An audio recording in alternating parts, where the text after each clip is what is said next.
Hey guys, it's Travis with Beyond Quotas, and in this episode, we're going to talk about fear. And I think a lot of us have it, especially in sales. But as Susan Jeffers puts in her book, feel the fear and do it anyway. And in this episode, we're going to talk about how to actually overcome that fear and some of the challenges that go with it. But hope you like it. Hey guys, welcome back to Beyond Quotas, and we are talking about today fear. Fear is it's an interesting topic because there's so many things that you can think about when you consider fear.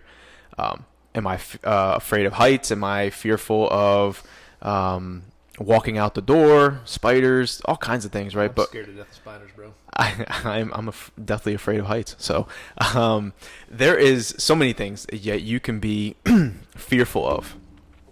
It's how you overcome that fear that changes the way you go about anytime you encounter fear. If you're a person that just has fear on a consistent basis just because of what would come out of the situation, then we're here to tell you that there's ways to go around that, right? And that you're not the only one, and that there's many things that you can do and practice on to overcome fear. And it stems back to your mindset.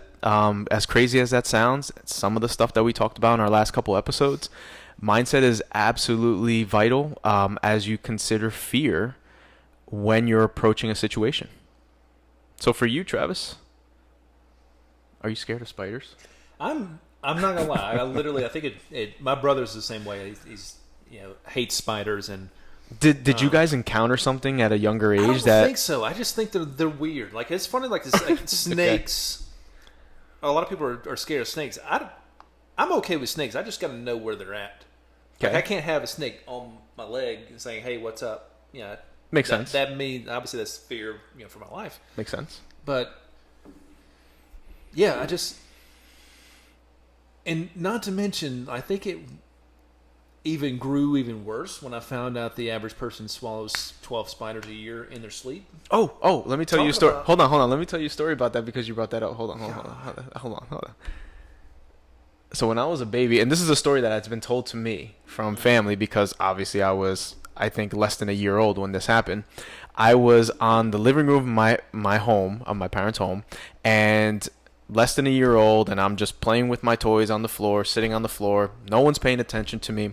And sure enough, a daddy long legs crosses my path. Mm-hmm. And I, being a very young child that has no clue what this is that's walking in front of me at this point in time, proceeds to pick it up, pluck the legs, And eat them. and ate the body. That's And the only reason I know this is because, of course, my family members decided to view this and were in fear of what was going on and what would happen to me from eating this, that they were basically like deer caught in the headlights. They were frozen. They didn't know what to do.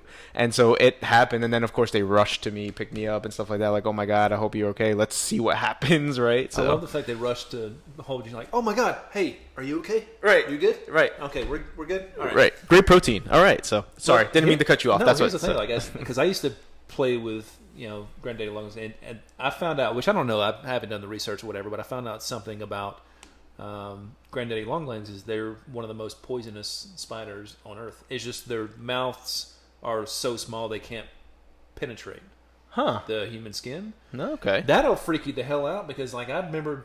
I thought playing like one Black of those. Widow was like the most poisonous. Again, I haven't done the research. Maybe that's something that obviously you read on the internet. Everything on the internet is obviously true. So You're right. Yeah.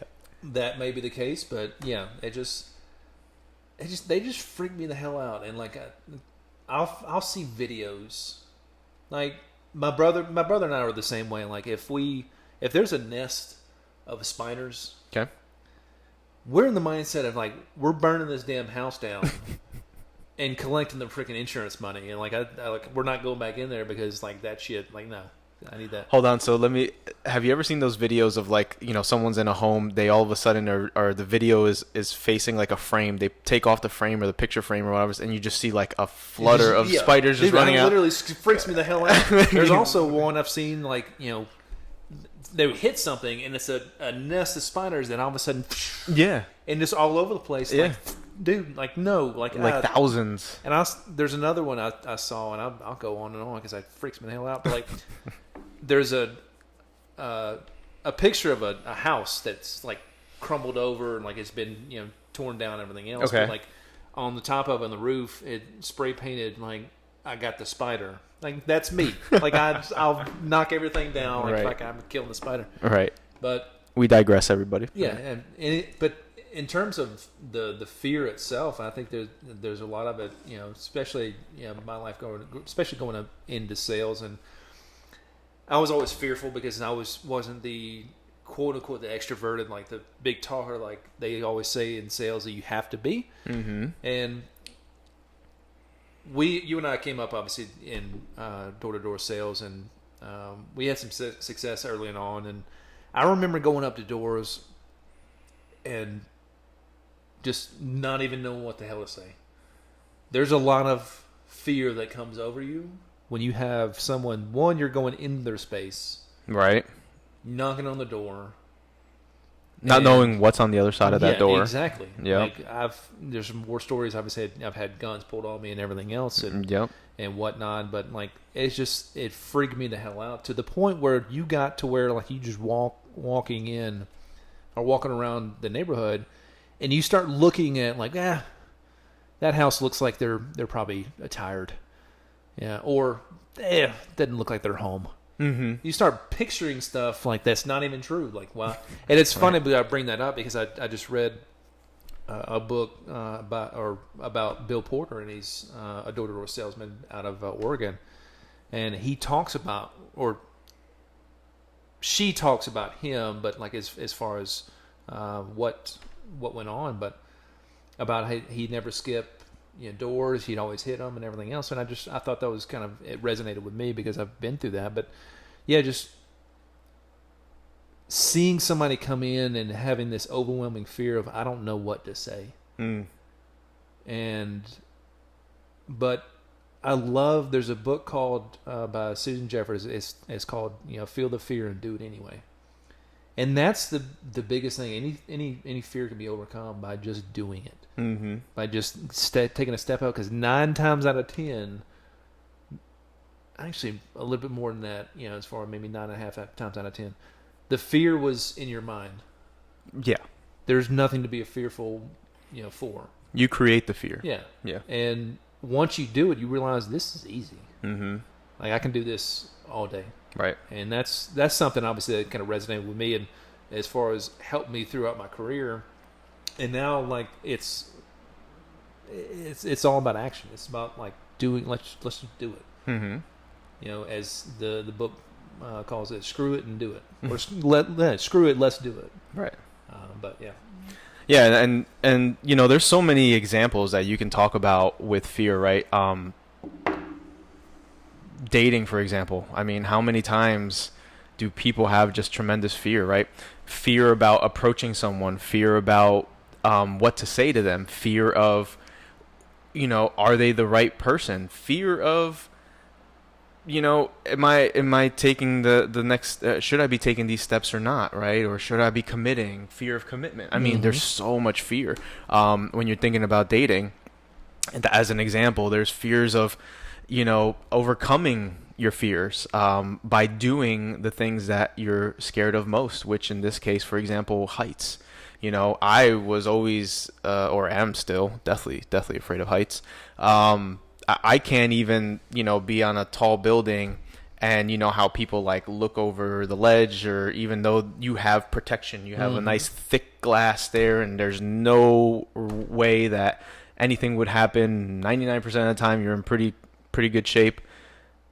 I still tippy toe and I still get myself scared. I mean, a couple of occasions that I've been able to overcome the fear of heights has been one, if you recall, or obviously recall, but it used to be called Sears Tower. Now it's called Willis Tower up in Chicago. So in my previous life, I worked for a company that was headquartered out of Chicago. And so, oftentimes I would travel there for meetings, and many times I would go into Chicago, into downtown area to, because that's where you want to be. I mean, you're not, the company was in the outskirts of the city line. And so you want to be in the city to spend time. And one of the things that I did with a coworker was we went to Willis Tower. And first off, it's super cool.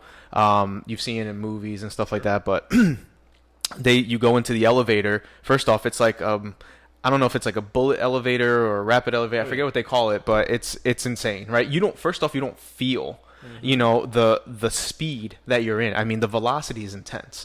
Yeah. And it's really, really cool because they have like a digital counter for your, the levels that you're going, and they have and it's counted by they probably changed it now, but it's like all animated and stuff. It's really, really cool. Mm-hmm. And you're just sitting there and you're like, what happens if this motherfucker breaks down? What do I do? It's scary, but okay, shot up. Now I'm on the top of the building. And what's really cool about Willis Tower is they have two ways that you can look down. One is the way that they built the building is that the glass is actually in a like a diagonal form, so that you can almost feel like you're leaning against it, right? Then there's another one that it's like an actual cube. It's a box that you step out to, and so literally the floor is glass. So you're just looking down. And I think down in China they have something like that. They have the glass bridges. They have in other buildings that do this. In but Toronto as well. Oh, that's right. In Toronto they have one too. So a lot of people, what they were doing with the cube was that you would go and you would just sit there, and then people would take pictures of you and stuff like that. Because when you were sitting there, you were able to really get the full view of behind you. So, I mean, and it's so funny because you're stepping out there and you're literally putting your one foot first. Okay, is this going to hold me? And then you're kind of leaning a little bit, putting more weight. Okay, is it still going to hold me? Okay, it's all right. It's all right. Now I'm going to put my other leg out there. Now all of a sudden, I'm holding on to the last part that potentially, if this breaks, I can hold myself up and bring myself back into the building. Now I'm going to let go of that. Okay, let me do this now. And now I'm in the box. Oh, shit. Mm-hmm. Right? Now it's real. And it was a way to overcome it. I sat down. My coworker snapped a couple pictures of me, and thankfully it was a picture, not a video, because I'm pretty damn sure I was shaking throughout the whole time. Yeah. Well, you would have in the video, you would have saw my legs like this, right? So, but it was cool. It was just a way to overcome it. Another way that I overcame was roller coasters, right? Hated roller coasters because they're heights. Just going up and down. It's crazy. And I mean, just watching videos, I'm like, oh god, I'm about to. I'm not feeling well, so it's just it's one of those pit moments. Yeah. I did a couple roller coasters to overcome it, but again, you take the steps. You take the steps to overcome that, because you never know. It might be something that you actually find thrill in. It's just you have a fear just because. What triggers that fear, I guess, right? That's a question for everybody. What triggers your fear? What would trigger the fear that you had approaching the people door to door? As an example, you can talk about another one, but what was the trigger? I mean, what created that fear in your mind? Well, I think you pointed out in the previous podcast, as far as pointing out things that could go wrong. So in your case, obviously going up the elevator, and oh shit, what if this thing falls out? What if that breaks? Mm-hmm. Getting on the glass, or what if that breaks? What if that goes? Right. And that's the thing. It's what if I fall? Mm-hmm. And again, it's kind of a fear of survival. Right. It's the same thing with going up to a door. What if they say no? What if they yell at me? What if they they don't welcome me? What if I can't get my pitch out? What if I look stupid? Mm-hmm. That's a huge one. Right. But it's what if things that go wrong? But what got me over that? What got you over that? Is the fact that you're still afraid of heights. So I think you need to probably get on a little bit more. Yeah, it's not working. But it's the success. Success breeds success. Mm-hmm. When you figure out I'll give you another example. When I was playing football, I used to be scared to death because I was tiny, mm-hmm. and so I was afraid to tackle somebody. I thought I was going to get hurt. Right. Until I was my sophomore year in high school, and the guy, his name I'll leave him out, whatever. But he was doing a crossing route, and it was the point where he was alone, I was alone. There was no. I couldn't do anything but lean Tackle. in and tackle, Right. and it was just kind of a bang bang play. But the fact that I had to, and I went in, I kind of leaned into it. Mm-hmm. Probably the cleanest hit I've ever had in my life. Like it was, like decleated him. Like he got knocked out, and ever since then, like I was moved from cornerback to free safety because I was slow, whatever. But ever since then, like Superman. We're talking about like people coming across me. I want you to come across me. I'll hit you even though you don't even have the ball come across the middle. Like I Right. love doing that. Right. Fear Like, turned to excitement. yeah. Right. Yeah. But it was that success, that figuring out like it was all in my head. Mm-hmm. The people that I walk up to the door and knock, they're actually the vast majority of them are welcoming. Mm-hmm. And if they don't welcome you, look, that was over before it started. Go on to the next. Mm-hmm. But it's all about the success, and that's the thing. Is like we all make up these things in our mind that things are going to go wrong, Right. and that's again what we talked about in the previous episode. Is like we have what if things go right? What if you visualize things go right? Because that's when you start opening up. That's when you start seeing the right things, the right time. Mm-hmm. And we've all been there, especially in sales, as far as like just wishing we would have had a recorder because that shit went awesome. I don't know what I said, but it came out like butter. Like it was Right. it was smooth. Right. But that's the thing is we went in understanding that it's going to go right. Mm-hmm. When you're approaching a girl, you're talking about the dating aspect, Right. or guy. If some of you obviously do it yourself women, but like when you're approaching somebody, this is going to go right. Mm-hmm. I'm going to walk over there and talk to her, Mm-hmm. as opposed to, oh man, what if she has a boyfriend? What if she slaps you? What if she's like just broke up with somebody and like and she's just not having it today? And, Right. all this stuff, and next thing you know, like it's 10, 15 minutes later, and you're still jerking around back at your table. Mm-hmm. Like no, just go ahead and do it. Right. And that's the thing, like live to where like it's you take action. Again, feel the fear, do it anyway. So Yeah, and as you were mentioning that topic or that point is when you approach that person and it doesn't go well, guess what? You've overcome your fear for the fact that you went and approached that person. The thing about it is that when you turn around and walk back to your table, walk back with your head up high, walk back with confidence, knowing that you did what you were so scared to do, and realize that there was really nothing wrong with it, simply that you got to know, and the next time you'll get a yes, right? But that's the thing about it, right? Fear is absolutely a thing that, or a feeling that bogs you down. It's how you approach the situation, as I said earlier, that really builds the momentum to overcome that fear. If you are a person that always looks at things in a negative light, as we discussed in the mindset part, that's part of that fear factor, right? If you approach your fear with confidence, you will realize that you no longer will have that fear, or that fear is actually not a fear that you should have. There's no reason to feel the way that you do.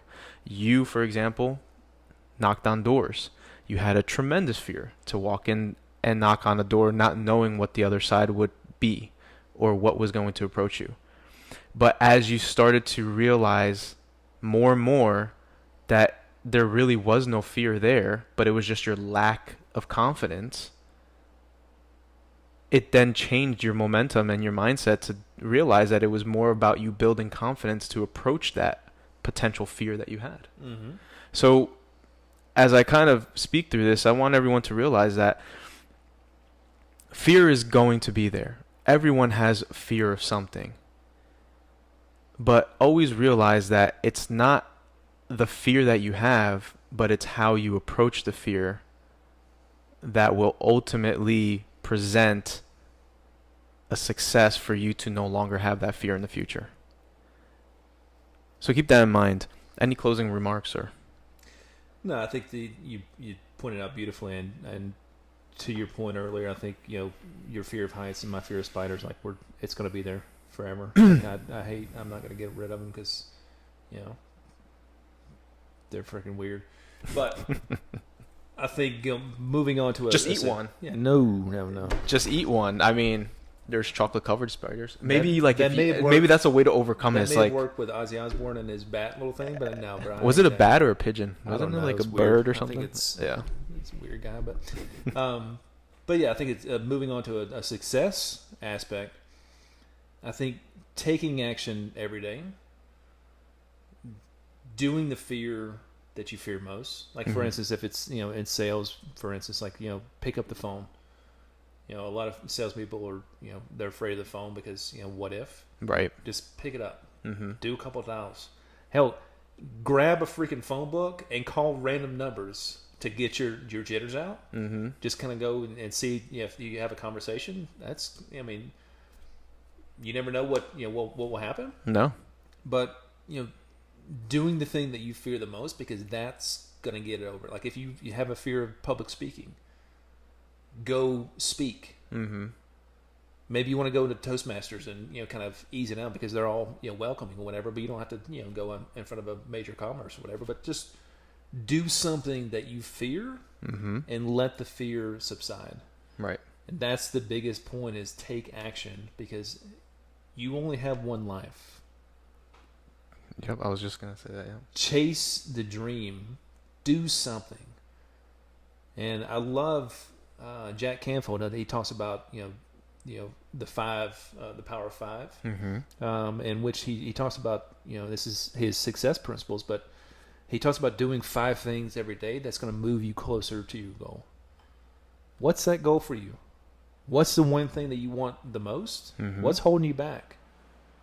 Chances are pretty good, and some even, and it doesn't have to be a necessary fear of, or like the things that, could hold you back. It could also be a fear of success. What if I'm successful, my family resents me because they're not? What if I'm the first one in my family to actually succeed? You never know. Right. But do something that's going to make you successful. Do 5 things a day that moves you closer to your goal. And I can't emphasize that enough, of overcoming that fear, but do something. Yeah. Take action. Love it. Appreciate it. And thank you all for listening. I think this was a good episode. Again, we were talking about fear, and keep in mind that when we're talking and mentioning fear, we're not just simply saying, "Hey, overcome it," and if you don't, you're not successful. Look at our examples that we gave. Spiders and heights, but we still chase it. We still look to overcome it. But if you don't, that's fine. The fact that you're pursuing it and trying to overcome the fear is already successful enough, right? The fact that you lack or not take that advantage of trying to overcome something that makes you scared and you have fear of, that is a step that you shouldn't be taking. You need to take those steps, and some of those being the 5 steps. So appreciate everyone's time, and we'll see you on the next one. Thanks.